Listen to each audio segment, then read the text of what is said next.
Now, a lot of times that you look at that $1 million budget, you don't necessarily know what the outcome of that budget is. So you'll see a great, huge press release, but then if you want to follow through a couple months later, a couple of years later, you see, wait, actually, the impact wasn't achieved. It wasn't measurable. It wasn't tangible.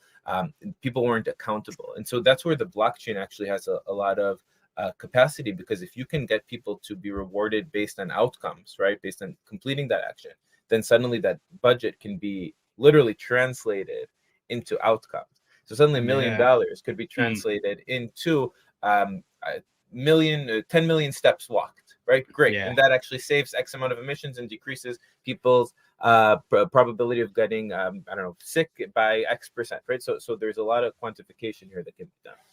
Yeah, and it also, obviously with the blockchain, it makes it more transparent, because a lot of times you see, you see those $1 million budgets, and then, you see, if you really dig in, you might see some people just got paid to, make a, to be endorsed by it, and really they got most of the funding, when really all the money didn't really go to the community. It just went to maybe one person who headed that event, or whatever it may be.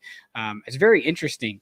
Just from a, it makes me think. I mean, not like super socialistic, but it does make me think how, a lot of people, I feel like, in today's world are worried about CBDCs and track, with money and being able to track everything, and how that all works is, from a rewarding standpoint, it definitely, I see the benefit there. But I do want to focus a little bit more on the cities, right? I don't want to get too far off topic here. When it comes to the cities, you guys have on your website here, I was just looking at some of them. You've got Ranchova, Cordova, California, Youngstown, Ohio. I'm just kind of reading them as they're scrolling across. Akron, Ohio. How did you guys form those partnerships, or what experience, I guess, do you have in building those partnerships with cities? And it even send, from Poland, seems like it's just US based. It can be anywhere in the world, any city in the world that could maybe plug in and use this. Do you guys have a specific team that's building out the kind of research of, what cities to add in, or how do you guys go about that?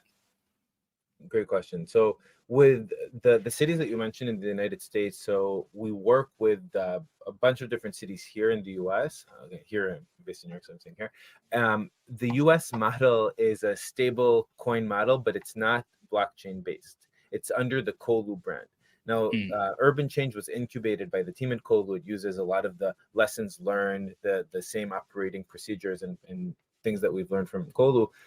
Urban Change is fully decentralized, right? And so the model in Poland and in Brazil, and now that we're working on in Tulum in Mexico, those are all under the Urban Change. The US cities, to your point, that was actually a way for us to learn and to understand how this concept of incentives can work, while making sure that from the short-term perspective, we always talk about, how do you actually maintain a business model that works at each phase, right? So the sort of quote unquote Web 2 version within the United States was a great way, because, it's a way for us to learn, gain a lot of understanding about how to work with governments, how to integrate technologies, how to implement them, and then create a model that can be sustainable over time.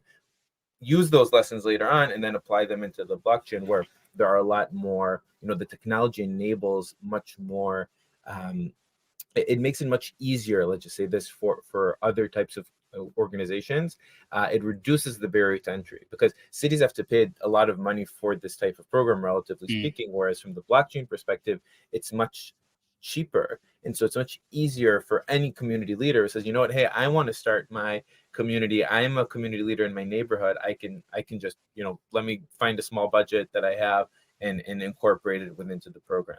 So the US it's a great way for us to experience impact today, as much as we can, but on the other hand, also take those lessons learned and apply them into the Urban Change ecosystem.